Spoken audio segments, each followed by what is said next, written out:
Hello, कैसे हैं आप सभी लोग। तो आज हम बीएससी थर्ड सेमेस्टर में हम जिस टॉपिक को आज डिस्कस करेंगे वो टॉपिक कौन सा है, जरा एक बार ध्यान से देखिए। तो वह है हमारा, मैं थोड़ा सा इसको स्क्रीन को बड़ी कर देता हूँ फिर ताकि समझने में आसानी होगी। तो जिस टॉपिक को आज हम समझेंगे वो है हमारा, उसका नाम है comparative treatment of 3D 4D and 5D element with respect to geometry. आज हम ज्योमेट्री को पढ़ेंगे और फिर हम कलर्स को डिस्कस करेंगे और हमारा फिर ये चैप्टर खत्म हो जाएगा।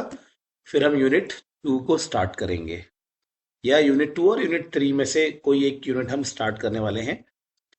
एक्चुअली हमें यूनिट 2 को पहले ही पढ़ लेना चाहिए किसी बच्चे को, तब जाके उसको और बेहतर तरीके से यूनिट 1 आती।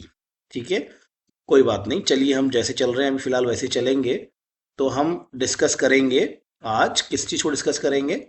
हम डिस्कस करने वाले हैं, हम डिस्कस करने वाले हैं किसको, ज्योमेट्री को। ठीक है, ये ज्योमेट्री को। तो हम 3D 4D और 5D में ज्योमेट्री को डिस्कस करेंगे। चलिए नेक्स्ट पेज चलते हैं और इस बात को, तो किस प्रकार से एग्जाम में क्वेश्चन आएगा आप उसको देखिए। एग्जाम में क्वेश्चन आएगा, right short note on comparative study of geometry in 3D 4D and 5D transition metal series.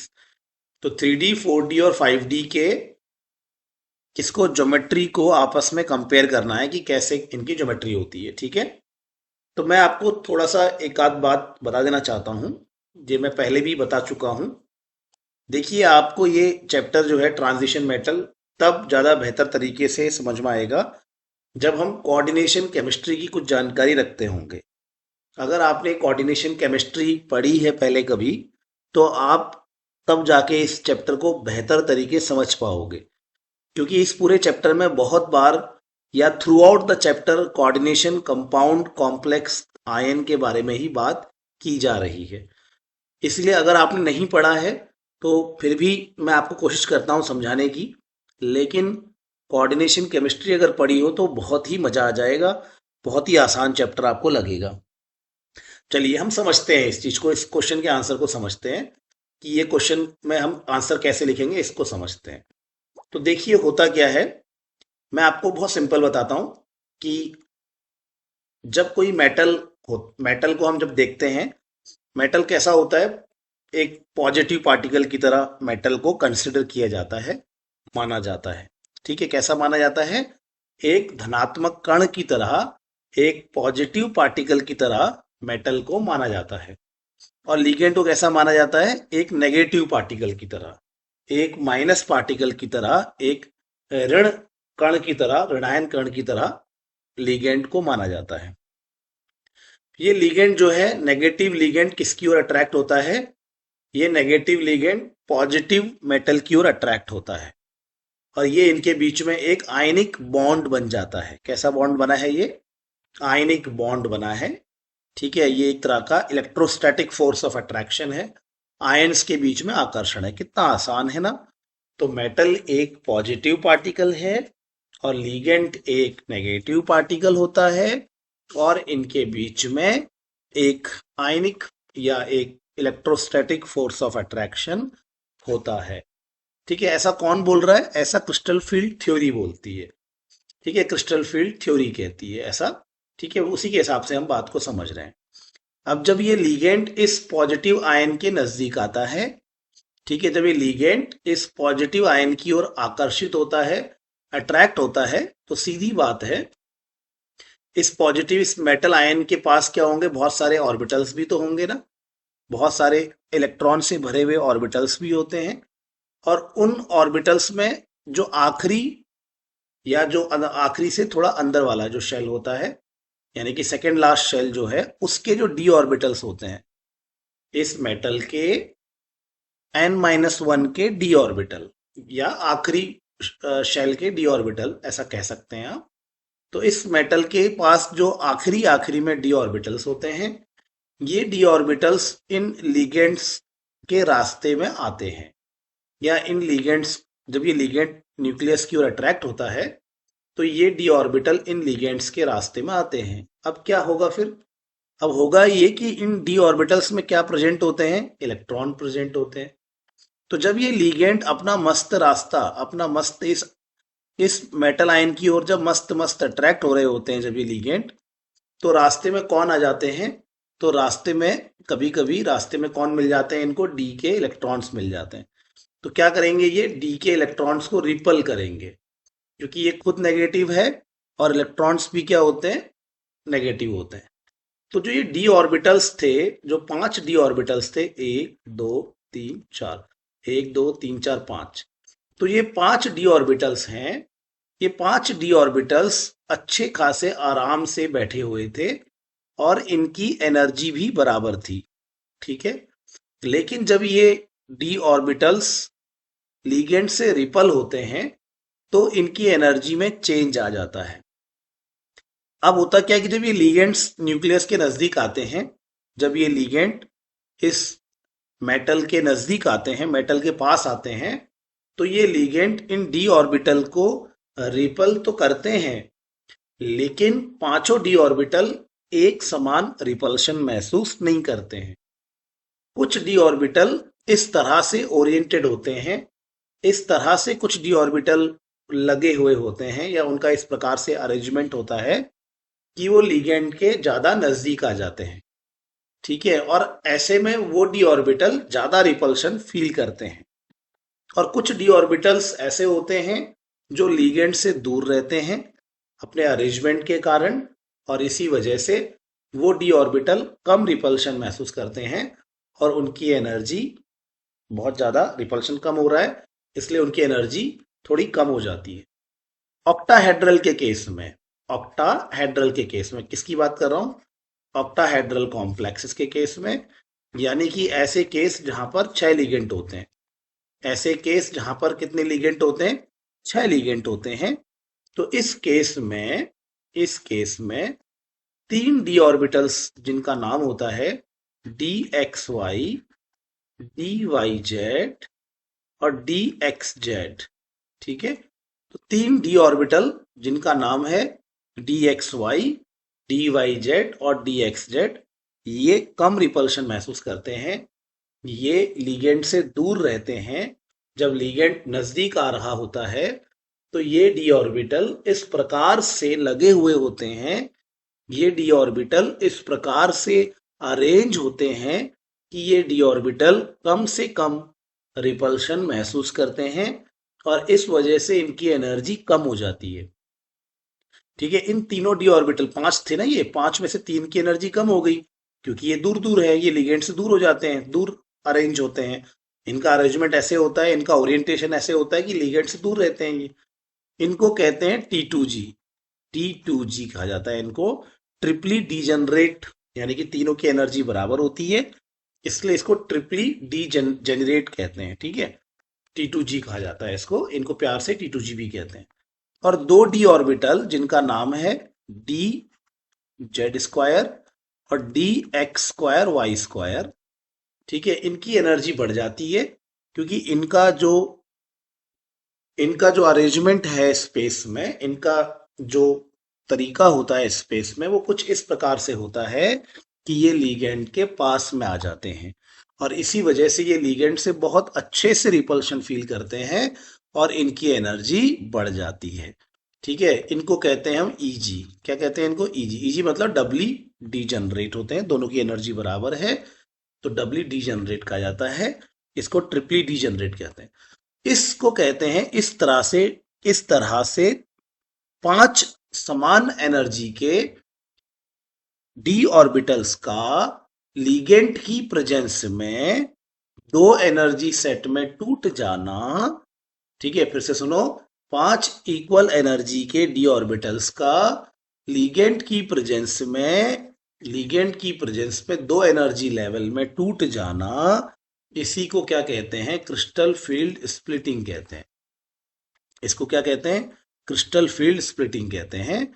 और ये दोनों जो एनर्जी लेवल्स हैं T2G और EG, इनके बीच के एनर्जी डिफरेंस को डेल्टा O कहते हैं, ठीक है। ऑक्टाहेड्रल के केस में O लगाते हैं, टेट्राहेड्रल के केस में T लगाते हैं, ठीक है। तो ये हमारा क्रिस्टल फील्ड स्प्लिटिंग हो गया और इसको कहते हैं, इन दोनों के बीच के एनर्जी के डिफरेंस को कहते हैं क्रिस्टल फील्ड स्टेबलाइजेशन एनर्जी। ठीक है, मुझे लगता है ये बात आपको आ गई होगी। अब ये सारी कहानी मैंने क्यों बताई आपको, ठीक है, ये सारी कहानी मैंने इसलिए बताई क्योंकि जो कॉम्प्लेक्सेस बनेंगे 3D के जो मेटल्स होते हैं, जब वो लिगेंड के साथ बॉन्ड बनाते हैं और जो कॉम्प्लेक्स बनाएंगे, मेटल लिगेंड के साथ जब बॉन्ड बनाते हैं तो जो कॉम्प्लेक्स, जो नई चीज बनती है उसको कॉम्प्लेक्स आयन कहते हैं। तो लिगेंड मेटल को अपने इलेक्ट्रॉन पेयर देगा और मेटल और लिगेंड के बीच में जो आयन बनेगा उसको कहेंगे कॉम्प्लेक्स आयन। ठीक है, तो ये जो 3D में मेटल और लिगेंड के बीच में बॉन्ड की वजह से जो कॉम्प्लेक्स आयन बना है, उस कॉम्प्लेक्स आयन की जो ज्योमेट्री होती है, उस कॉम्प्लेक्स आयन की जो ज्योमेट्री होती है, वो ज्योमेट्री किसके ऊपर डिपेंड करती है? वो ज्योमेट्री डिपेंड करती है कि भैया यहाँ पे एनर्जी का डिफरेंस कितना होगा, यहाँ पे एनर्जी का डिफरेंस कितना होगा उसके ऊपर डिपेंड करती है। पेयरिंग एनर्जी के ऊपर डिपेंड करती है, वो मैं बताऊंगा अभी आपको क्या होती है। इसी पे डिपेंड, यही चीज है वो भी। और लिगेंड की फील्ड स्ट्रेंथ पे डिपेंड करती है कि लिगेंड कितना स्ट्रांग है या वीक है, उसके ऊपर डिपेंड करती है। ठीक है, मतलब लिगेंड कितना ज्यादा इनके बीच में एनर्जी का गैप कर रहा है या कम कर रहा है, उसको कहते हैं लिगेंड फील्ड स्ट्रेंथ। तो लिगेंड की भी अपनी क्षमता के ऊपर ये डिपेंड करता है। ठीक है, तो चाहे फिर वो 3D हो या चाहे फिर 4D हो, चाहे फिर 5D हो, तीनों ही तीनों ही सीरीज के मेटल जब लिगेंड के साथ कॉम्प्लेक्स बनाएंगे तो उन कॉम्प्लेक्सेस का जो ज्योमेट्री है, वो ज्योमेट्री इन तीन बातों के ऊपर डिपेंड करती है। ठीक है, ओके, चलो अब चलते हैं अगले पेज में और आगे की कहानी समझते हैं। अब हम समझेंगे कि 3D के केस में कैसी ज्योमेट्री होंगी पॉसिबल, 4D के केस में कैसी होंगी और 5D के केस में कैसी होंगी, इसको समझते हैं। चलिए, ओके, सबसे पहले हम चलते हैं 3D सीरीज में। ठीक है, 3D सीरीज के बारे में मैंने आपको बताया है कि 3D सीरीज में क्या होता है, इनके ऑर्बिटल्स कैसे होते हैं, स्मॉल होते हैं और कॉम्पैक्ट होते हैं। कौन से ऑर्बिटल? 3D ऑर्बिटल, ये छोटे छोटे से होते हैं और ये कॉम्पैक्ट होते हैं, छोटे छोटे से होंगे। इससे क्या होगा यार, इससे ये होगा कि ये छोटे साइज के होने की वजह से लीगेंट जो है वो बढ़िया तरीके से इनके साथ ओवरलैपिंग नहीं करेगा। तो 3D ऑर्बिटल छोटे होंगे, तो ये जो लीगेंट है ना भाई, जब वो अट्रैक्ट होता है न्यूक्लियस की तरफ आता है तो रास्ते में इन 3D से मिलता है, और फिर ये 3D से जब मिलेगा तो इनके साथ वो ओवरलैपिंग भी करेगा। ठीक है, और इनके इलेक्ट्रॉनों को रिपल भी करता है। तो वो अगर आपके ये छोटे साइज के होंगे तो इनके साथ वो ढंग से ओवरलैपिंग नहीं करेगा, और अगर ढंग से ओवरलैपिंग नहीं करेगा यानी कि नजदीक नहीं आएगा ज्यादा, तो फिर इनको रिपल भी नहीं करेगा। ठीक है, इनके इलेक्ट्रॉन्स को वो रिपल भी नहीं करेगा। मेरी बात समझ रहे हैं आप? तो 3D का साइज छोटा होता है। 3D का साइज कैसा होता है? छोटा। इस वजह से लिगेंड बढ़िया ओवरलैपिंग नहीं करते हैं, बढ़िया ओवरलैपिंग नहीं करते हैं। इस वजह से लिगेंड इनको जब तोड़ते हैं ना, T2G और EG में, चलो T2G को नीचे लिख लिया मैंने, EG को ऊपर लिख लिया, तो जब लिगेंड इनको तोड़ते हैं ना T2G और EG में, तो इनके बीच में एनर्जी का गैप ज्यादा नहीं करते हैं, क्योंकि लिगेंड जो है ना वो 3D के साथ तो ढंग से उसका कोई संबंध ही नहीं हो रहा है। ठीक है, क्योंकि ये छोटे साइज का है, अच्छे से ओवरलैपिंग ही नहीं हो पा रही। तो लिगेंड जब ढंग से ओवरलैपिंग ही नहीं कर पाता है तो इसको क्या खाक रिपल करेगा? तो उसको रिपल भी नहीं कर पाता। ज्यादा अच्छे से रिपल नहीं करता तो ये एनर्जी का गैप क्या रहता है, ये कैसा रहता है, स्मॉल रहता है। ठीक है, एनर्जी का गैप स्मॉल होने की वजह से क्या होगा, मान लो कि हम 3D में इलेक्ट्रॉन भर रहे हैं। एक एग्जांपल देता हूं, मान लो कि हमारे 3D में क्या है, मान लो 3D में हमारे 5 इलेक्ट्रॉन है। ठीक है, अब 5 इलेक्ट्रॉन मुझे इसमें भरने हैं, मतलब किसी मेटल के 3D में 5 थे। लिगेंड की उपस्थिति में आप 3D का चेहरा बिगड़ गया और ऐसा हो गया 3D का चेहरा। ठीक है, लिगेंड आया, उसने 3D का चेहरा बिगाड़ दिया, अब 3D का चेहरा ऐसा हो गया। अब इसमें भरने होते हैं हमें इलेक्ट्रॉन, तो 5 इलेक्ट्रॉन इसमें भरने हैं। चलो भरते हैं, 1, 2, 3। अब क्योंकि एनर्जी का गैप कम है क्योंकि ये एनर्जी का गैप कम है इसलिए इलेक्ट्रॉन ऊपर चले जाता है, चार नीचे नहीं आता। ठीक है, इसका ये मतलब है कि नीचे पेयर होना मुश्किल है। इलेक्ट्रॉन ऊपर जा रहा है इसका मतलब इलेक्ट्रॉन नीचे पेयर नहीं होगा। उसका पेयर होना मुश्किल है, ऊपर जाना आसान है। पेयर होना मुश्किल है को कहते हैं कि पेयरिंग एनर्जी ज्यादा है। ठीक है, क्योंकि पेयरिंग एनर्जी, पेयर होना मुश्किल है, पेयर करने के लिए ज्यादा एनर्जी लगेगी, ऊपर जाने के लिए कम लगेगी। इसलिए इलेक्ट्रॉन यहाँ पेयर नहीं हो रहा है क्योंकि एनर्जी का गैप क्या है, कम है। इसलिए इलेक्ट्रॉन पेयर ना होते हुए पेयरिंग एनर्जी ज्यादा होती है, ऐसा हम यहाँ पे मानते हैं। क्योंकि भैया गैप कम है तो ऊपर जाएगा ना, जोड़ा तो नहीं बनाएगा। यानी कि हम ये कहेंगे कि जोड़ा बनाने के लिए एनर्जी जो लग रही है वो ज्यादा है। ठीक है, जोड़ा बनाने के लिए भी एनर्जी लगती है, क्यों? क्योंकि इलेक्ट्रॉन रिपल करेंगे ना, तो इसलिए यहाँ पे एनर्जी लगेगी, तब तो इलेक्ट्रॉन यहाँ बैठ पाएगा। वो थोड़ा मुश्किल है, इसलिए इलेक्ट्रॉन ऊपर जा रहा है। ठीक है, ओके, तो एक दो तीन चार पांच, तो इस प्रकार से हमारा ये क्या हो गया, इलेक्ट्रॉनों का वितरण हो गया। ठीक है, अब स्पिन स्टेट कैसी हो गई, मोस्टली हाई स्पिन। ज्यादातर यहाँ पे स्पिन कैसी होती है, हाई होती है। क्यों? क्योंकि भैया आप देखो ना, सारे के सारे इलेक्ट्रॉन्स कैसे हैं, अनपेयर्ड हैं, एक दो तीन। अनपेयर्ड मतलब सिंगल सिंगल, देखो एक सिंगल है, दूसरा सिंगल, तीसरा सिंगल, चौथा सिंगल, पांचवा सिंगल, तो यहाँ पे सभी क्या है, अनपेयर्ड हैं। और जितने ज्यादा अनपेयर्ड होते हैं, जितने ज्यादा क्या होते हैं, अनपेयर्ड होते हैं, उतने ही ज्यादा यहाँ पे क्या होगी, जितने ज्यादा अनपेयर्ड होते हैं उतने ही ज्यादा यहाँ पे क्या होगी, बताइए, स्पिन हाई होगी। ठीक है, तो यहाँ पे बहुत सारे क्या बोलते हैं, अनपेयर्ड है, इसलिए इसकी स्पिन कैसी है, इनकी स्पिन हाई रहती है। अब ज्योमेट्री याद रखना है इसके केस में, ज्योमेट्री कैसी होती है, ऑक्टाहेड्रल ज्योमेट्री होती है। ये कॉम्प्लेक्स 3D के ज्यादातर मेटल्स क्या बनाते हैं, ऑक्टाहेड्रल ज्योमेट्री बनाते हैं। ठीक है, वीक लिगेंड्स की प्रेजेंस में ज्योमेट्री टेट्राहेड, ये इसको अच्छे से याद कर लीजिए आप। ठीक है, कि भैया ये जो 3D सीरीज के मेटल्स होते हैं, 3D सीरीज के जो मेटल्स होते हैं, उनकी जो मोस्ट कॉमन ज्योमेट्री होती है, यानी कि वो हमेशा 6 लिगेंड के साथ ही बंधना चाहते हैं। और 6 लिगेंड के साथ जब बंधना चाहते हैं तो उनकी ज्योमेट्री कैसी होती है, ऑक्टाहेड्रल होती है। कुछ वीक लिगेंड्स के साथ इनकी ज्योमेट्री कैसी होती है, टेट्राहेड्रल होती है। इसको भी ध्यान रखना। लेकिन मोस्ट कॉमन ज्योमेट्री कौन सी है, मोस्ट कॉमन ज्योमेट्री कौन सी है, मोस्ट कॉमन ज्योमेट्री यहाँ ऑक्टाहेड्रल है। और जॉन टेलर इफेक्ट यहाँ पे देखने को मिलता है, तो थोड़ा सा भी जॉन टेलर इफेक्ट को समझा देता हूँ जल्दी जल्दी से। ठीक है, जॉन टेलर इफेक्ट को हम यहाँ पे थोड़ा समझ लेते हैं। ये डिटेल में मैं आपको तब बताऊंगा जब जॉन टेलर इफेक्ट को ही पढ़ाया जाएगा, तब आपको ये जॉन टेलर इफेक्ट बताएंगे। तो जॉन टेलर इफेक्ट होता है 3D सीरीज में, और उसकी वजह से इसकी ज्योमेट्री डिस्टॉर्टेड ऑक्टाहेड्रल हो जाती है। जॉन टेलर इफेक्ट क्या होता है, जरा फटाफट समझ लेते हैं। देखो बच्चों, क्या है ये केस है कॉपर का, कॉपर H2O होल 6। ठीक है, कॉपर H2O होल 6+1, इसको याद रखना, इस केस को जरूर ध्यान रखना। ठीक है, ये सॉरी +1 कह रहा हूँ मैं, +2। ठीक है, इसको जरा सा इरेज कर देते हैं। ओके, +2 रहेगा यहाँ पे। ठीक है, तो ये हमारे पास ये केस ध्यान रखना जिसमें जॉन टेलर हमें देखने को मिलता है। तो जॉन टेलर डिस्टॉर्शन के बारे में मैं बता रहा हूँ आप लोगों को। ठीक है, तो यहाँ पर देखो बच्चों, कॉपर के ऊपर कितना चार्ज है। तो अब हम जॉन टेलर डिस्टॉर्शन निकालने के लिए सबसे पहले कॉपर पे चार्ज पता करेंगे। वाटर पे 0 चार्ज होता है। अगले चैप्टर में बिल्कुल डिटेल में बताऊंगा इसको मैं। अभी के लिए हम इसको याद करा देते हैं, आपको याद कर लीजिए। और मुझे उम्मीद है कि कहीं ना कहीं आपने इसको जरूर पढ़ा होगा। नहीं पढ़ा है तो नेक्स्ट वीडियो में, नेक्स्ट लेक्चर में हम पूरा समझेंगे। ठीक है, तो यहाँ पे देखो वाटर पे 0 चार्ज होता है, तो यहाँ पे कॉपर पे चार्ज निकालना है, तो x हो गया कॉपर पे चार्ज। वाटर पे 0 चार्ज होता है, टोटल चार्ज +2 है, तो यानी कि कॉपर पे कितना चार्ज हो गया, +2 चार्ज हो गया। ठीक है, तो कॉपर पे +2 चार्ज हो गया। अब कॉपर का हम क्या करते हैं, अब कॉपर का हम इलेक्ट्रॉनिक कन्फिग्रेशन लिखते हैं। इतना नोट कर लिया है तो इलेक्ट्रॉनिक कन्फिग्रेशन के लिए आ जाइए।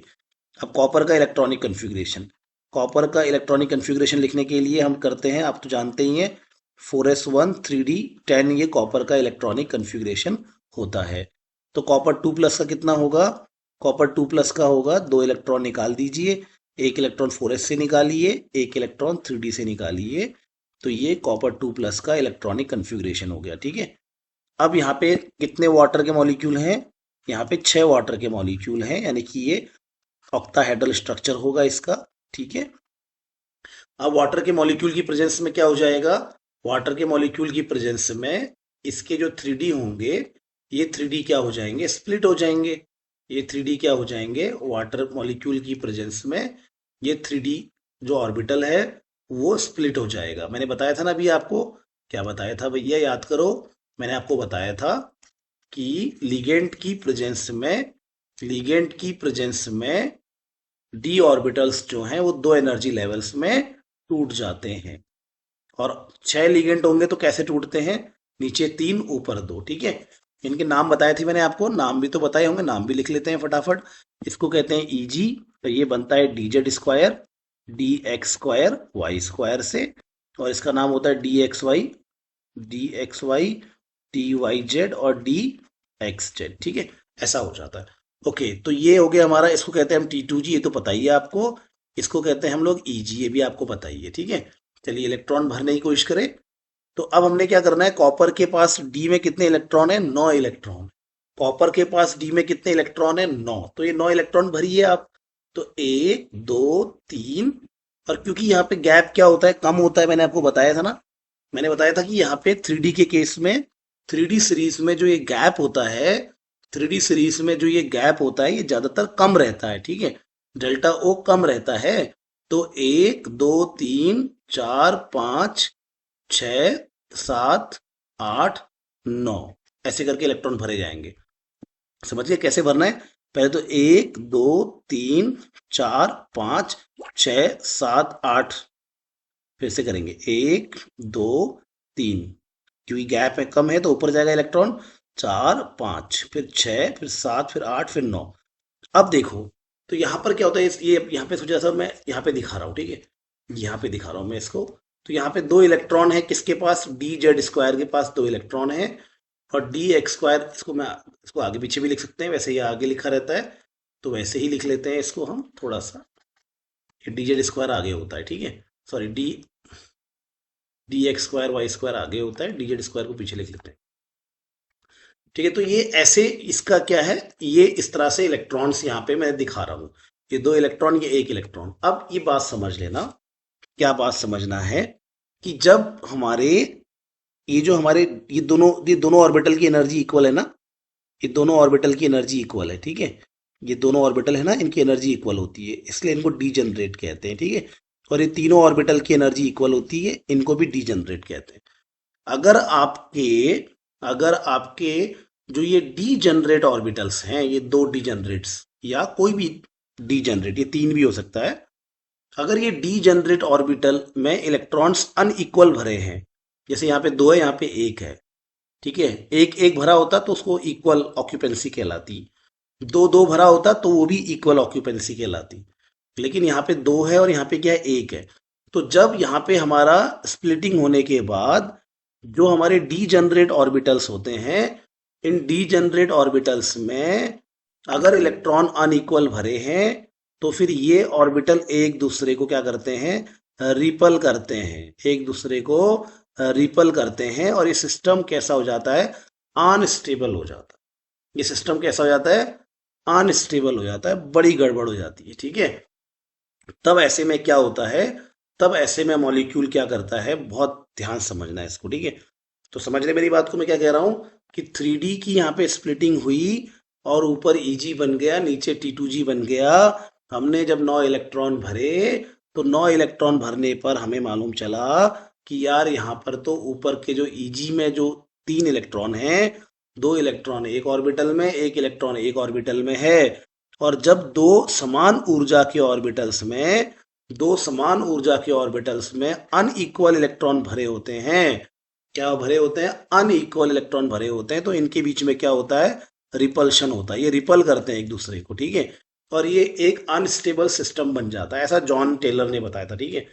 फिर उसने कहा कि इससे बचने के लिए क्या करता है मॉलिक्यूल, इससे बचने के लिए मॉलिक्यूल क्या करता है, जो लीगेंट जेड एक्सिस पे होते हैं उनको अपने से दूर कर देता है, ठीक है। इससे बचने के लिए लीगेंड क्या करता है, इससे बचने के लिए मॉलिक्यूल क्या करता है, जो लीगेंड जेड एक्सिस पे होते हैं उनको क्या करता है, दूर कर देता है। जेड एक्सिस के लीगेंड्स को मॉलिक्यूल क्या करेगा, दूर कर देगा। ये बीच में कॉपर है, ऐसे करके 6 वाटर होते हैं यहाँ पे, ऐसे करके 6 वाटर है, ठीक है। तो ठीक है ना, तो ये हमारा एक्स एक्सेस है, यहाँ पे ये हमारा एक्स हो गया, ये हम इसको वाई मानते हैं, ये वाई हो गया, और ये जेड हो गया, ठीक है। तो यहाँ पे हमारे पास वाटर है, यहाँ पर भी वाटर है, यहाँ पर भी वाटर है, यहाँ पर भी वाटर है, ऊपर से भी वाटर आ रहा है, नीचे से भी वाटर आ रहा है, ठीक है। तो ये मॉलिक्यूल क्या करता है कि जो जेड एक्सेस के लिगेंड्स होते हैं उनको क्या करता है, दूर कर देता है, ठीक है। अब इससे क्या होगा, इससे ये होगा कि जेड, जहां जहां पे जेड लिखा होगा उनकी एनर्जी कम हो जाएगी। तो यार ये जेड लिखा है ना, यहाँ पे देखो ये जेड लिखा है, तो इस वाले ऑर्बिटल की एनर्जी क्या हो जाती है, इस वाले ऑर्बिटल से कम हो जाती है। तो डी जेड स्क्वायर की energy d x square y square से क्या हो जाएगी, कम हो जाएगी। अब ये दोनों की एनर्जी कम हो जाएगी, तो ये अब डी जनरेट नहीं रहे, ये दोनों अब degenerate, d x square y square है ना, और डी जेड स्क्वायर है ना। तो यहाँ उसने क्या करा, कॉम्प्लेक्स ने क्या करा, जेड एक्सेस से वाटर को दूर कर दिया, ठीक है, वाटर को दूर कर दिया, इससे वाटर को यहाँ से जेड एक्सेस से वाटर दूर हो गया, जेड एक्सेस से वाटर दूर हो गया, तो जेड एक्सेस पे जो ऑर्बिटल्स होंगे वो कम रिपल्शन महसूस करेंगे, जेड एक्सिस पे जो ऑर्बिटल्स होंगे वो कम रिपल्शन महसूस करेंगे, तो उनकी एनर्जी क्या हो जाएगी, कम हो जाएगी, इनकी एनर्जी कम होगी, ठीक है। इनकी एनर्जी तो बढ़ गई, क्योंकि इनकी कम होगी तो इनकी ऑटोमेटिकली ज़्यादा हो जाएगी, तो एनर्जी इनकी कम हो गई, इनकी बढ़ गई, तो इससे क्या होगा, इससे ये दोनों की डीजेनरेसी अब खत्म हो जाएगी। पहले डीजेनरेसी में थे, अब ये खत्म हो गए क्योंकि इसकी कम हो गई एनर्जी, इसकी बढ़ गई, तो ये अब रिपल नहीं करेंगे एक दूसरे को, ये रिपल नहीं करेंगे, और सिस्टम क्या हो जाएगा, स्टेबल हो जाएगा, ठीक है। इसी को कहते हैं जॉन टेलर डिस्टॉर्शन। तो ये वाटर अब दूर दूर चला गया, यहाँ से दूर चला गया, ये जेड एक्सेस इसको बोलते हैं, जेड एक्सेस होता है, ठीक है। तो ये वाटर दूर चला गया, यहाँ से भी दूर चला गया, तो ये अब इसका शेप कैसा हो जाएगा, ऑक्टाहेड्रल जैसा नहीं रहेगा, शेप कैसा हो जाएगा, डिस्टॉर्टेड ऑक्टाहेड्रल हो जाएगा, ठीक है। तो आप मेरी बात समझ गए होंगे कि copper H2O whole 6 two positive के केस में जब हम इन 9 इलेक्ट्रॉनों को भरते हैं, तो d x square y square में 2 इलेक्ट्रॉन, डी जेड स्क्वायर में 1 इलेक्ट्रॉन होता है। ये दोनों की डीजेनरेसी, दोनों की समान ऊर्जा होती है, क्योंकि ये अनइक्वल भरे होते हैं, इस वजह से इनमें एक अनइक्वल रिपल्शन होता है, ये रिपल करते हैं एक दूसरे को, इस वजह से सिस्टम अनस्टेबल हो जाता है। अब क्योंकि सिस्टम अनस्टेबल हो गया, ये कॉम्प्लेक्स बहुत ही अनस्टेबल हो गया, तो कॉम्प्लेक्स बहुत चालाक होता है, वो क्या तरीका अपनाता है, वो अपने जेड एक्सेस के लिगेंड्स को दूर फेंक देता है। जेड एक्सेस के लिगेंड को दूर करने से क्या हो जाएगा, जेड एक्सेस के लिगेंड को दूर करने से क्या होगा भैया, कि जेड एक्सेस के जो डी ऑर्बिटल होंगे वो कम रिपल्शन फील करेंगे। तो यार ये d x square y square और डी जेड स्क्वायर में ये है ना जेड एक्सेस वाला, तो ये कम रिपल्शन फील करेगा, इसकी एनर्जी कम हो जाएगी, इसकी एनर्जी बढ़ गई। तो यार अब इनकी जो डीजेनरेसी थी, समान ऊर्जा वाला जो कॉन्सेप्ट था, वो खत्म हो गया। अब ये रिपल नहीं करेंगे एक दूसरे को, और सिस्टम क्या हो जाएगा, स्टेबल हो जाएगा, ठीक है। तो ये बात को आपने समझ लेना है, मुझे लगता है ये बात आपको समझ में आ गई होगी। थोड़ा लंबा हो गया वीडियो, सॉरी, लेकिन कोई बात नहीं, आप समझ लीजिए, ठीक है। तो ये हमारा निकल CN4 कुछ केसेस में, इसके कुछ एग्जांपल्स में स्क्वायर प्लेनर भी होती है। तो मोस्ट कॉमन ज्योमेट्री क्या होती है, ऑक्टाहेड्रल, ठीक है, और लेस कॉमन क्या है, स्क्वायर प्लेनर बहुत कम देखने को मिलती है। ऐसे ही अब आते हैं 4D सीरीज में। 4D सीरीज में क्या होता है, 4D सीरीज में यहाँ पर हमें देखने को क्या मिलता है, मैंने आपको बताया था कि 4D सीरीज में जो 4D ऑर्बिटल्स होते हैं वो लीगेंड्स के साथ अच्छे से ओवरलैप करने की कोशिश करते हैं, इसलिए लीगेंड इनको ज़्यादा ओवरलैपिंग करता है और इनके इलेक्ट्रॉन्स को ज़्यादा रिपल करता है, इसलिए एनर्जी का गैप यहाँ पे ज़्यादा हो जाता है। लिखा है ना, देखो, एनर्जी का गैप ज़्यादा होगा, एनर्जी का गैप ज़्यादा होगा तो इलेक्ट्रॉन्स पेयर करना ऊपर नहीं जाएंगे, नीचे पेयरिंग करना उनको अच्छा लगेगा, यानी कि पेयरिंग एनर्जी कम होगी।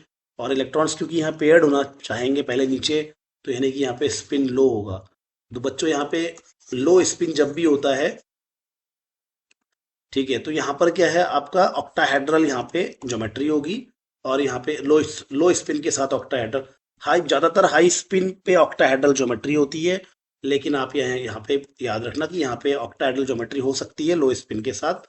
स्क्वायर प्लेनर यहाँ पे बहुत फेमस है, जितना ज्यादा आपका जितना ज्यादा स्पिन आपका लो जाएगा, जितना ज्यादा स्पिन हाई जाएगा, उतना ज्यादा ऑक्टाहेड्रल ज्योमेट्री होती है, और जितना ज्यादा स्पिन पेयर्ड होगा उतना ज्यादा ज्योमेट्री स्क्वायर प्लेनर की तरफ जाती है, ठीक है। ये बात को ध्यान रखना है, ठीक है। तो यहाँ पर स्क्वायर प्लेनर जो है बहुत ज्यादा फेमस है, तो ऑक्टाहेड्रल और स्क्वायर प्लेनर फेमस फेमस है। यहाँ पर जॉन टेलर डिस्टॉर्शन नहीं होता है। यहाँ पर जॉन टेलर डिस्टॉर्शन नहीं होता है। क्यों? क्योंकि यहाँ पर क्या है, यहाँ पे सारे के सारे इलेक्ट्रॉन्स तो नीचे रहना पसंद करते हैं ना, तो ऐसे इस प्रकार से ऊपर नहीं जाते इलेक्ट्रॉन, ठीक है, और यहाँ पे इस प्रकार से डीजेनरेसी पैदा नहीं हो पाती, ठीक है। ओके, यहाँ पे सब नीचे ही रहते हैं इलेक्ट्रॉन, इसी वजह से यहाँ पे जॉन टेलर डिस्टॉर्शन हमें देखने को नहीं मिलता है, ठीक है। और 5D का देखो, उसको नोट कर लेना आप लेकिन अच्छे से, ठीक है, मैंने जो पहले लिखाया इसको भी अच्छे से नोट करना, यही आंसर है, ठीक है। अब 5D का देखेंगे, जल्दी जल्दी चलते हैं, थोड़ा सा लंबी हो रही है वीडियो, उसको कवर कर लेते हैं जल्दी से। 5D में तो मैंने आपको बताया था कि 5D का और बहुत बड़ा साइज होता है, very large and diffuse size. तो यहाँ पे और अच्छे से लिगेंड क्या करेगा, ओवरलैपिंग करेगा डी ऑर्बिटल के साथ, और यहाँ पे जब ज़्यादा ओवरलैपिंग करेगा तो रिपल्शन भी यहाँ पे ज़्यादा होगा डी ऑर्बिटल को, और एनर्जी का गैप भी क्या हो जाएगा, यहाँ पे बहुत ज़्यादा हो जाएगा, ठीक है। तो एनर्जी का गैप यहाँ पे बहुत ज़्यादा हो जाएगा, इस वजह से क्या होगा, इस वजह से यहाँ पे आपका, क्योंकि एनर्जी गैप ज़्यादा है, एनर्जी गैप ज़्यादा है तो इलेक्ट्रॉन नीचे रहना पसंद करेंगे, तो यहाँ पे पेयरिंग एनर्जी, पेयर होना बहुत आसान है, इसलिए पेयरिंग एनर्जी बहुत कम होगी, और यहाँ पे हमेशा लो स्पिन रहेगा। और कॉमन यहाँ पे ज्योमेट्रीज कौन कौन सी होती है, यहाँ पे स्क्वायर प्लेनर बहुत फेमस ज्योमेट्री है, और यहाँ पे ऑक्टाहेड्रल भी रहती है, लेकिन अब यहाँ पे स्क्वायर प्लेनरिटी ज़्यादा फेमस हो जाती है, ठीक है। और कुछ केसेस में लीनियर भी रहता है, जैसे AuCN- AuCN2-, ये हमारा लीनियर रहता है, ठीक है। इसका एक टेबल मैं आपको दिखा देता हूँ, इसका टेबल ध्यान रखना। तो जॉन टेलर डिस्टॉर्शन कहाँ पे होता है, जॉन टेलर डिस्टॉर्शन हमारा कहाँ पे होगा, 3D सीरीज में होगा, 4D में थोड़ा कम होता है, 5D में तो ये होता ही नहीं है, ठीक है। और इसमें एक टेबल ये भी आप याद कर लीजिए, ठीक है, इस टेबल को भी नोट कर लीजिए। ये ऑर्बिटल साइज यहाँ पे 3D में छोटे होते हैं, 4D में बड़े होते हैं, 5D में बहुत बड़े होते हैं। डेल्टा ओ की स्प्लिटिंग 3D में कम होती है, 4D में बहुत ज़्यादा, 5D में बहुत ही ज़्यादा होती है। पेयरिंग एनर्जी यहाँ हाई होती है, कम होती है, बहुत कम हो जाती है। स्पिन स्टेट हाई होता है, लो होता है, बहुत ही लो स्पिन होता है। कॉमन ज्योमेट्रीज, जो इस पूरे टॉपिक का जो असली आंसर वो यही है कि कॉमन ज्योमेट्रीज क्या होती है, यहाँ ऑक्टाहेड्रल, टेट्राहेड्रल, यहाँ ऑक्टाहेड्रल, स्क्वायर प्लेनर, ठीक है, और यहाँ स्क्वायर प्लेनर सबसे फेमस होती है। जितना ज़्यादा लो स्पिन रहेगा उतना ज़्यादा स्क्वायर प्लेनर फेमस रहता है, इसको ध्यान रखना, ठीक है, मैं आगे बताऊंगा आपको जरूर, ठीक है। जॉन टेलर इसी में होता है, जॉन टेलर डिस्टॉर्शन, इसमें नहीं होता है, इसमें भी नहीं होता है, ठीक है। तो उम्मीद है कि आपको ये चीज़ें समझ में आ रही होंगी, इसको याद करिएगा, इस क्वेश्चन को अच्छे से आपने इसका आंसर लिखना है एग्जाम में। थैंक यू बच्चों, सभी लोग अपना ख्याल रखिएगा, आपका दिन शुभ हो।